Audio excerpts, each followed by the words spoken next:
Vitajte v Epodex. V tomto videu vám ukážeme, ako použiť mikrocement a fólie pre betónový efekt od Epodex na vašu stenu, aby ste dosiahli vzhľad betónu. Na to budete potrebovať nasledujúce pomôcky. Komponenty A a B mikrocementu, VB pigment, miešacie vedro, váha, nitrilové rukavice, miešadlo a bezdrôtovú vrtačku, hladítko, maliarsku špachtľu, sprej s vodou, ako aj fólie pre betónový efekt Epodex.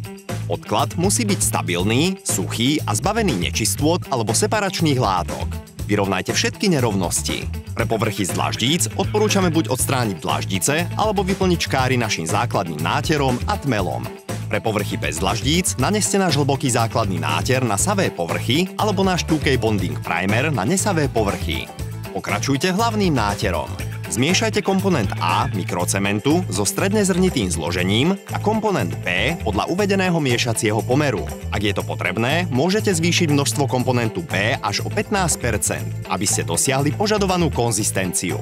Pridajte dodaný VB pigment na zafarbenie materiálu a opäť premiešajte. Naneste materiál hladítkom. Ak chcete, môžete nanášať hrubšie, čím vytvoríte väčšie vzduchové bubliny neskôr.